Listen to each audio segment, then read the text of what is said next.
गुप्त काल, कुछ चीजों को हम समझ ले रहे हैं। जैसे नंबर 1, गुप्त वंश के संस्थापक श्री गुप्त,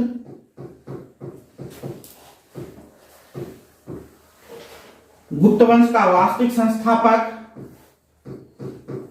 चंद्रगुप्त। इनको प्रथम भी कहा जाता है, कहीं कहीं पर लिखा होता है, और ध्यान रखना इन्हीं को विक्रमादित्य, क्योंकि चंद्रगुप्त मौर्य काल के तो चंद्रगुप्त थे ही, तो प्रथम लगाने की जरूरत नहीं है। यहां पर चंद्रगुप्त प्रथम, चंद्रगुप्त द्वितीय के रूप में हुए, तो चंद्रगुप्त प्रथम, ठीक है। और यहीं पर जो है विक्रमादित्य भी लगा सकते हैं, तो चंद्रगुप्त को इनको जो है चंद्रगुप्त प्रथम या विक्रमादित्य को जो है मुख्यतः गुप्त वंश का वास्तविक संस्थापक। इसके बाद इसके कार्य के लिए अलग नेक्स्ट कार्य के लिए हम बता रहे हैं समुद्रगुप्त, जिनको भारत का नेपोलियन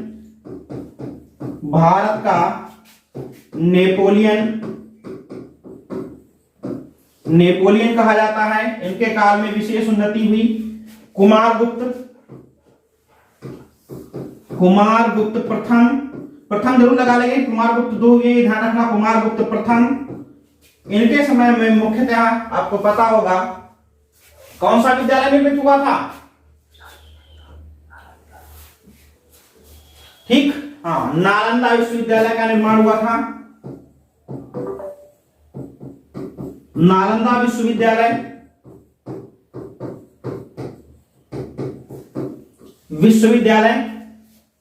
ठीक। मौर्य काल में कौन सा विश्वविद्यालय था?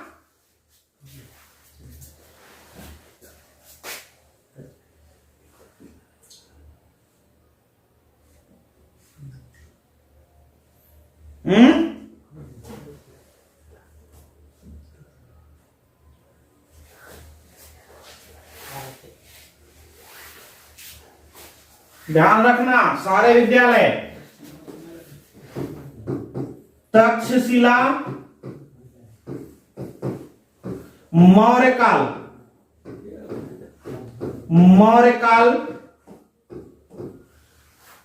नालंदा, गुप्त काल, विक्रमशिला,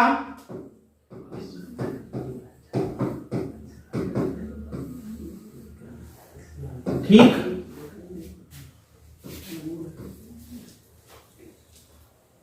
पाल वंश के अंतर्गत धर्मपाल के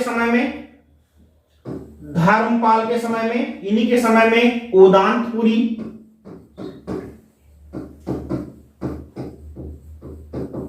और सोमपुरी मठों का भी निर्माण कराया गया। तो ध्यान रखना, इतने शासक हमें इंपॉर्टेंट हैं, उनके बारे में हमको पढ़ना भी है, इसके बारे में जानना भी है।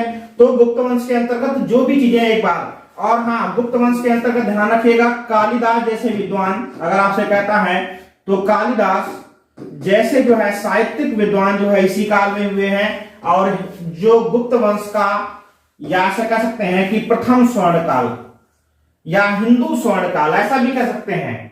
तो हिंदू स्वर्ण काल या प्रथम स्वर्ण काल जो हमारा आता है, वो गुप्त काल माना जाता है। भारतीय साहित्य का या भारतीय स्थापत्य का, भारतीय वास्तुकला का हिंदू स्वर्णकाल या प्रथम स्वर्णकाल गुप्त वंश को माना जाता है। दूसरा स्वर्णकाल तो आपको पता होगा कि मुगल वंश को माना ही जाता है, तो प्रथम स्वर्णकाल माना जाता है गुप्त काल को। ये भी पॉइंट आपका इंपॉर्टेंट है, समझ लीजिएगा, ठीक। मूर्तिकला में मुख्यतः गुप्त काल के अंतर्गत मोटी मोटी चीजें को पकड़ेंगे हम फटाफट, ठीक।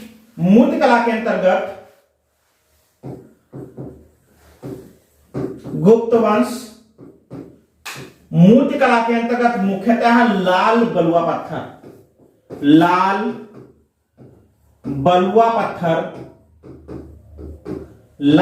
पत्थर का प्रयोग किया गया गुप्त वंश के अंतर्गत। मूर्तिकला के दायरे में बौद्ध,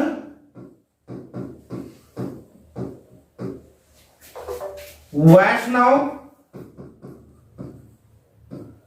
और शैव,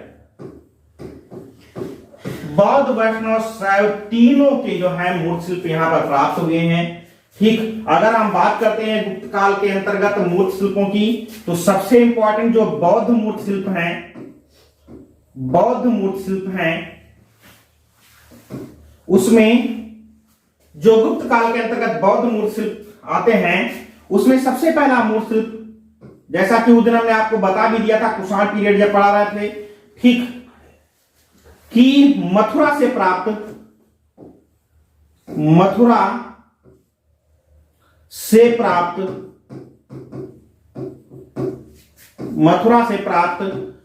खड़े बुद्ध की प्रतिमा,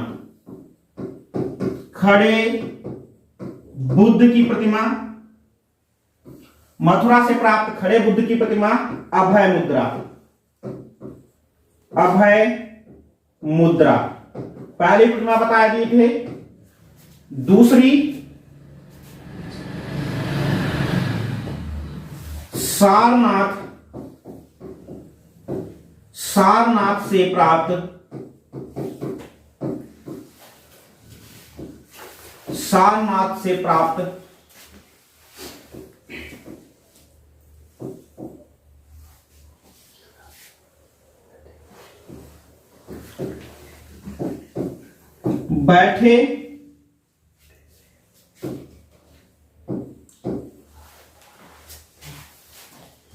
बैठे बुद्ध की प्रतिमा,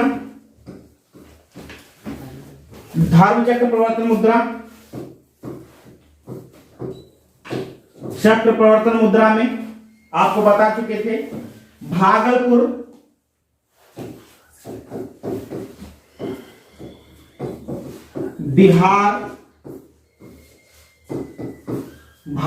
बिहार से प्राप्त तांबे के खड़े बुद्ध की प्रतिमा,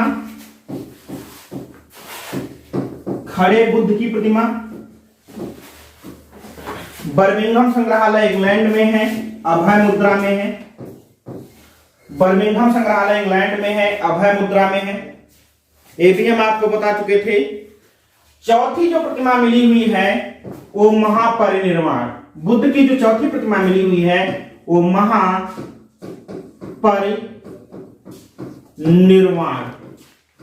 महापरिनिर्वाण की प्रतिमा जो प्राप्त हुई है लाल बलुआ पत्थर में है, ठीक। और कहां पर है मिली हुई है गुप्तकालीन प्रतिमा, तो लाल पत्थर में बनी हुई है। और जहां पर बुद्ध ने महापरिनिर्वाण प्राप्त किया था अर्थात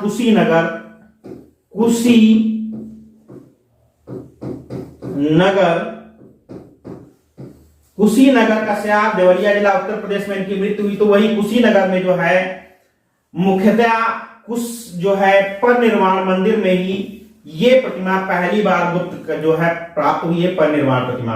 मंदिर का भी नाम क्या है तो परिनिर्वाण मंदिर, महापरिनिर्वाण मंदिर, ठीक है, या परिनिर्वाण मंदिर। इसी मंदिर से जो है इसकी तलहटी में प्राप्त जो है महापरिनिर्वाण प्रतिमा। तो ये चार प्रतिमाएं हमारी मुख्यतः किसमें प्राप्त हुई हैं? गुप्त काल में बौद्ध धर्म की। अच्छे से याद कर लेंगे हम। मथुरा से प्राप्त जो है कैसी है, एक बार रिपीट करें। मथुरा से प्राप्त खड़े बुद्ध की प्रतिमा, मुद्रा अभय, धर्मचक्र प्रवर्तन मुद्रा में। सारनाथ से प्राप्त बैठे हुए बुद्ध की प्रतिमा, भागलपुर बिहार से प्राप्त तांबे की जो है खड़ी प्रतिमा जो अभय मुद्रा में इनका हाथ है, ये आपको बता दिए। और महापरिनिर्वाण प्रतिमा याद है ना, ये याद कर लीजिएगा, अच्छे से याद करते जाइएगा, ठीक है। वैष्णव मूर्तियों में एक बात हम आपको बता दिए, ठीक। नेक्स्ट बात करते हैं जो वैष्णव मूर्तियों में है, समझिएगा।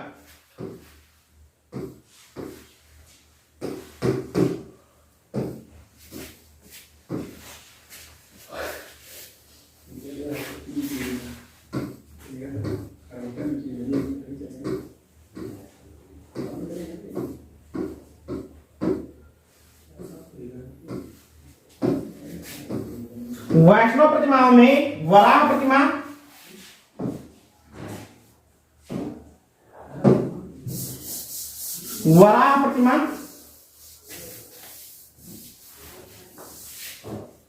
ठीक।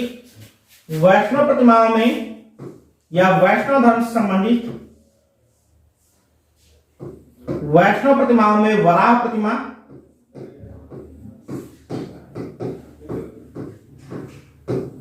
आपको अच्छे से पता होगा, इसके बारे में हमने बता दिया था। उदयगिरी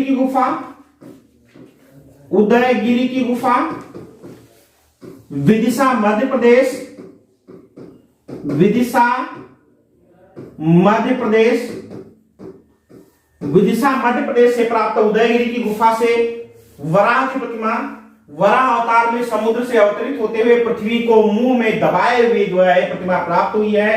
कहां से प्राप्त हुई है? विदिशा मध्य प्रदेश से प्राप्त हुई है। पहली प्रतिमा इंपॉर्टेंट प्रतिमा, ध्यान रखना, अनंत साई विष्णु या शेषा साई विष्णु,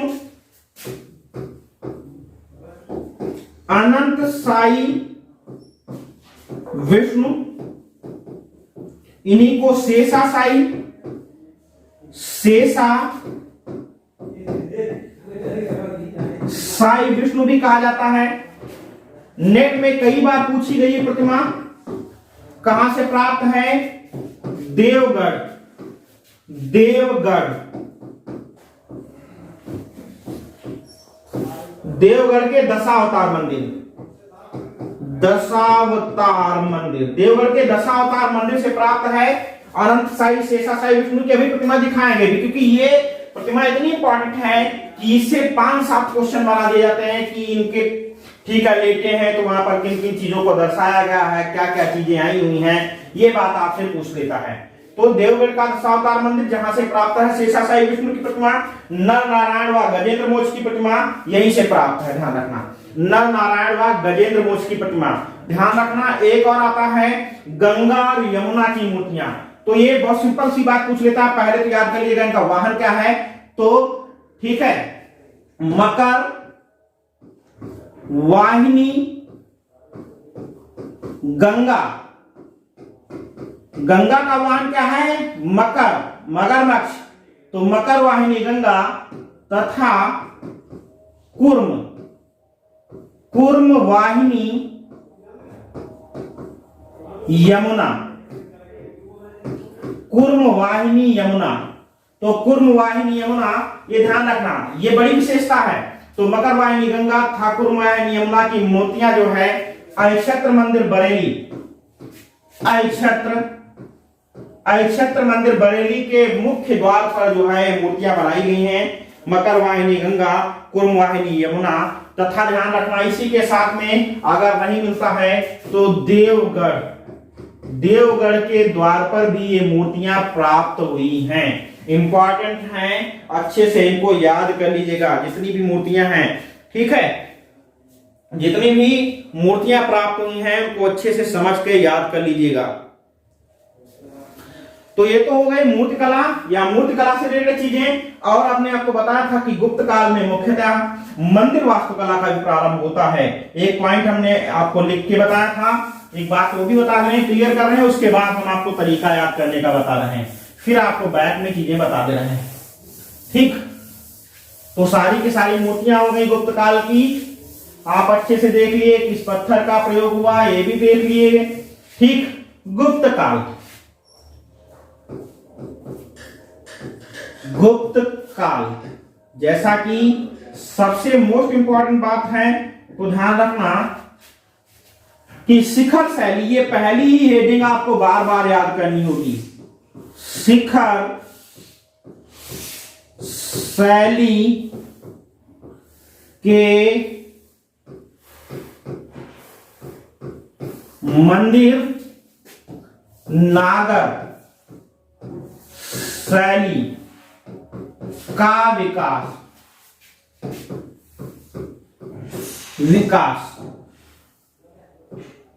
ठीक, नागर शैली का विकास, शिखर शैली के मंदिर और नागर शैली का विकास। शिखर शैली के मंदिर, नागर शैली का विकास और गुप्त काल। गुप्त काल आपसे कहता मंदिर परंपरा का निर्माण कहां से होता है, हम कहेंगे गुप्त काल से। कहेगा किस मंदिर शैली का निर्माण हुआ, तो नागर शैली का निर्माण हुआ। कैसे शिखर हैं या कैसे मंदिर हैं, तो शिखर, अब ऊंचे शिखर बनने लगे थे और वो हमने ऐसे आपको बताया भी था, वो देखा करके अभी आगे हम बताएंगे। तो शिखर शैली के मंदिर, नागर शैली का विकास गुप्त काल की देन है मुख्यतः। इस समय के कुल मंदिरों की संख्या अगर हम बात करते हैं या कौन कौन से मंदिर हैं, तो एक सूत्र में जरा सा हम इसको पिरोएंगे अभी। ठीक है, एक सूत्र में आपको पिरोएंगे, इसमें इसको आपको याद कर लेना, उसके बाद इस पर हम चर्चा करेंगे। तो पहले ठीक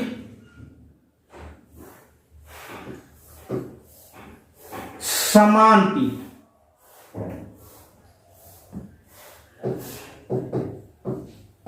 भू देवी ना ऐसी। इतने सारे मंदिर हैं आपके, इतने याद करने हमको।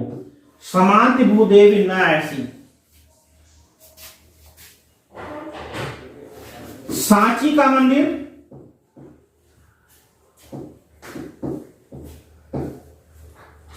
महापरिनिर्वाण मंदिर,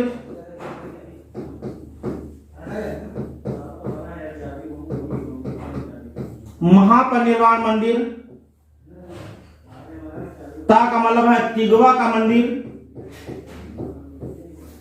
तिगवा का मंदिर, भा का मतलब है भूमरा का मंदिर,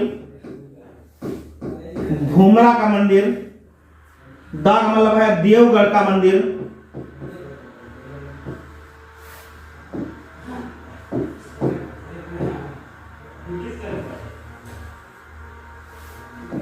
पीडीएफ मिलेगी अभी आपको, परेशान ना हो। देवगढ़ का मंदिर, भीतरगांव मंदिर,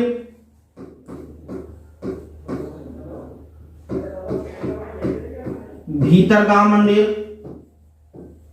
नचना कुठारा मंदिर, नचना कुठारा मंदिर, ए का मतलब है एरण का मंदिर, एरण का मंदिर, सा का मतलब है सिरपुर का, पुर का लक्ष्मण मंदिर, सिरपुर का लक्ष्मण मंदिर। तो 1 2 3 4 5 6 7 8 9 10, ठीक है। ये इतने सारे मंदिर हमारे गुप्त काल में या गुप्त काल की देन है, जिसमें से सबसे ज्यादा पूछा जाने वाला देवगढ़ का दशावतार मंदिर है, जो अपनी संपूर्ण योजनाओं के साथ प्रथम पंचायतन मंदिर भी कहा जाता है। और पूर्णतः ईंटों से निर्मित मंदिर भीतरगांव का कानपुर में है। ये आपके टीजीटी में कई बार पूछा गया और कई सारे पेपरों में पूछा गया है। तो ये सारे हमारे मंदिर हैं जिन पर हम छोटी से छोटी चर्चा करेंगे। और एक जो है दृष्टि में मैंने आपको पूरा का पूरा सिलेबस बता डाला है कि गुप्त काल में इन्हीं चीजों को हमें पढ़ना है, ठीक है। रिवीजन भी करा दिया मैंने इस पे। अब हम चलते हैं एक बार फिर से पूरा कंप्लीट, एक बार पूरा लर्न कर ले रहे हैं, उसके बाद इसका भी आपको जो है पीडीएफ प्रोवाइड हो जाएगा। देखते हैं जो है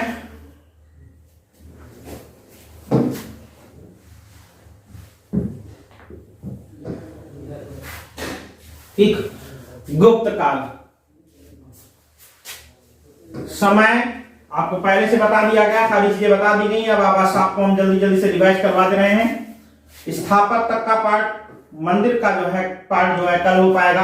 गुप्त काल हमने भी आपको समय सब पूरी चीजें बता दी है। वास्तविक संस्थापक चंद्रगुप्त मौर्य प्रथम। ये मौर्य लिखा हुआ मिस्टेक लिख दिया है, ठीक है, ध्यान रखना। मौर्य नहीं, चंद्रगुप्त प्रथम है, ठीक। ये मौर्य यहाँ पर नहीं रहेगा, चंद्रगुप्त प्रथम संस्थापक, वास्तविक संस्थापक चंद्रगुप्त प्रथम माने जाते हैं। त्रिमूर्ति की कल्पना का जो प्रमुख उल्लेख मिलता है वो गुप्त काल, त्रिमूर्ति की कल्पना जो है वो गुप्त काल की ही देन है। शिखर शैली के मंदिर, नागर शैली का विकास गुप्त काल, ठीक है। 275 ईस्वी में 275 ईस्वी में गुप्त काल का प्रारंभ होता है। श्री गुप्त नामक एक राजा हुआ और इसी ने गुप्त साम्राज्य की नींव डाली, परंतु यह नींव उसके पुत्र समुद्रगुप्त, ठीक है, सॉरी, चंद्रगुप्त विक्रमादित्य, उसके पौत्र जो है चंद्रगुप्त विक्रमादित्य के शासनकाल में पक्की हुई। उस पे हम आपको बता दिए थे कि चंद्रगुप्त प्रथम कहेंगे या चंद्रगुप्त विक्रमादित्य कहेंगे, दोनों एक ही बात है। गुप्त काल का स्वर्ण काल, ठीक, या गुप्त काल को स्वर्ण काल तक ले जाने का श्रेय समुद्रगुप्त को जाता है। समुद्रगुप्त को भारत का नेपोलियन भी कहा जाता है। ये बातें भी हमने आपको रिपीट करके बताए हैं। मंदिर निर्माण की कला का प्रारंभ गुप्त काल की प्रमुख विशेषता रही है। अभी सारे मंदिर आपको बता दिए हैं। विक्रमादित्य के पश्चात उसके पुत्र कुमारगुप्त ने ही बहुत समय तक शासन किया, वो लंबे समय तक इसका शासन काल रहा है। कुमारगुप्त प्रथम ने ही नालंदा विश्वविद्यालय, जो अभी आपको हम इसके साथ में तक्षशिला भी बता दिए, ठीक है, विक्रमशिला भी बता दी, सारे विश्वविद्यालय बता दिए। तो नालंदा विश्वविद्यालय की स्थापना की गई है। इसके बाद ठीक है, इसके काल में चित्रकला, मूर्तिकला, वास्तुकला का बहुआयामी विकास रहा है।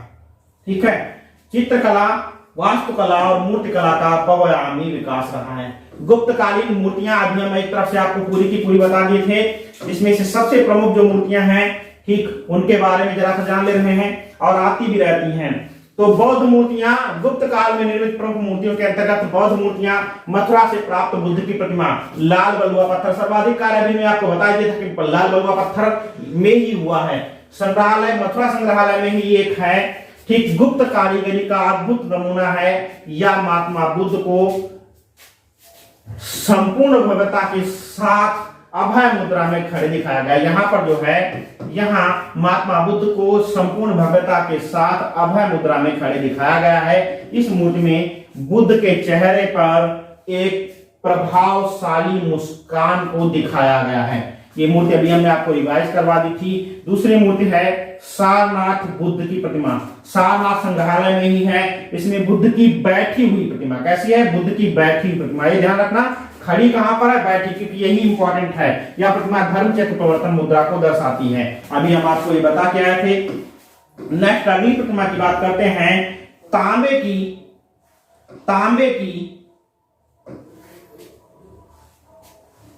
देखिएगा, तांबे की खड़ी हुई बुद्ध प्रतिमा, बर्मिंघम संग्रहालय इंग्लैंड, ऊंचाई 7 फीट की है।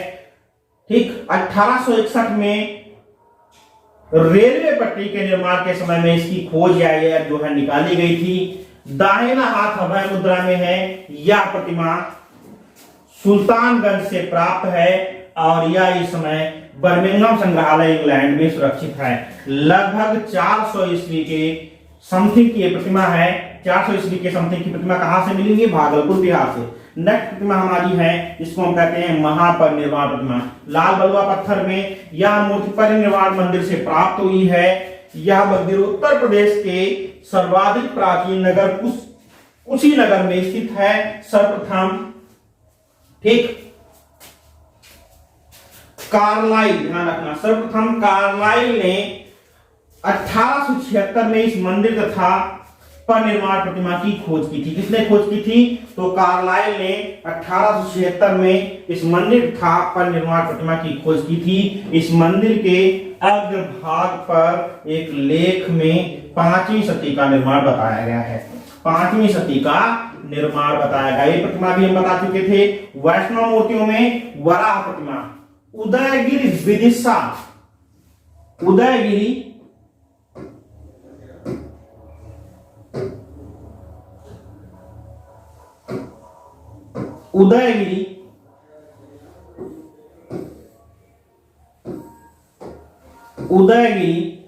विदिशा मध्य प्रदेश, अभी हम आपको बताए थे, से गुप्त कालीन वराह प्रतिमा मिली है, जिसमें वराह पृथ्वी को अपने दांतों में उठाए हुए हैं।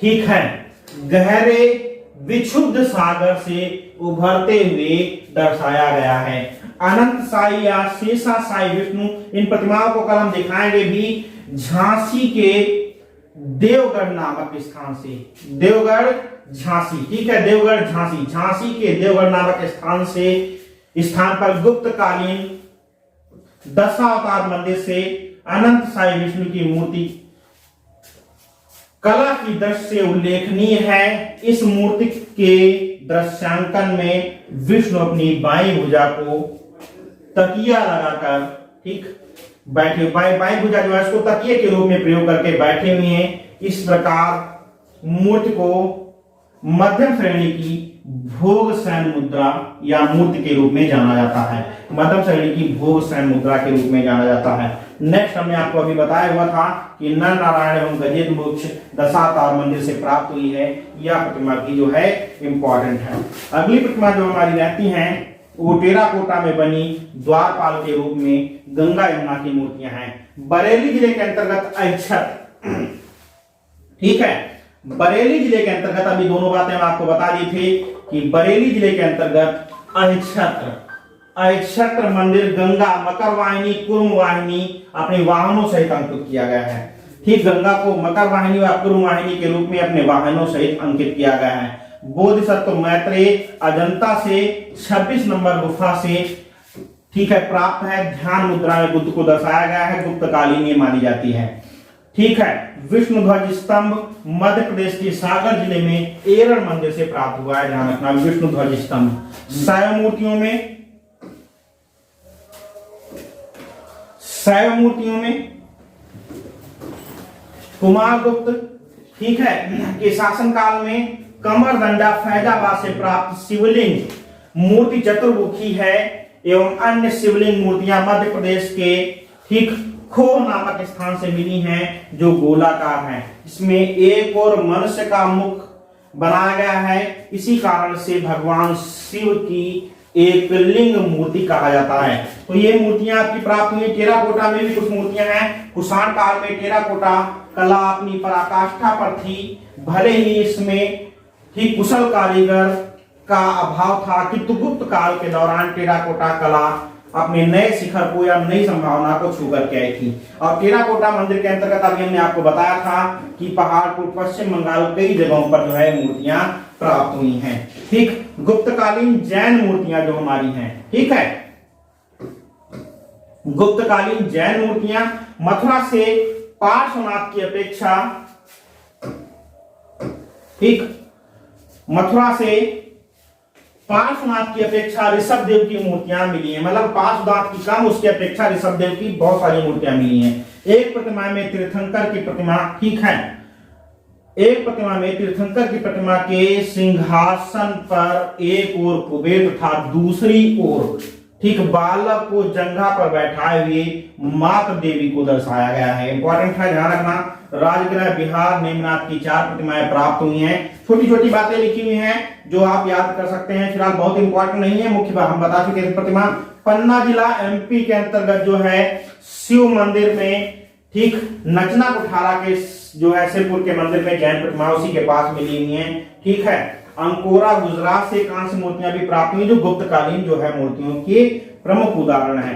तो अंकोरा कुछ यह स्थान याद करने, जैसे अंकोरा आपसे पूछ लेगा कि अंकोरा कहां पर मिला हुआ है, किस लिए प्रसिद्ध है, तो अंकोरा जो है गुजरात में है और कांस्य मूर्तियों के लिए प्रसिद्ध है। ये बातें थोड़ा सा कहीं ना कहीं पर हल्का फुल्का याद कर लीजिएगा। ठीक है, तो ये बातें जो हुई आपकी, इसकी पीडीएफ आपको दे रहे हैं। कल मंदिर का जो आपका पूरा का पूरा पढ़ा करके और आपका कंप्लीट हो जाएगा।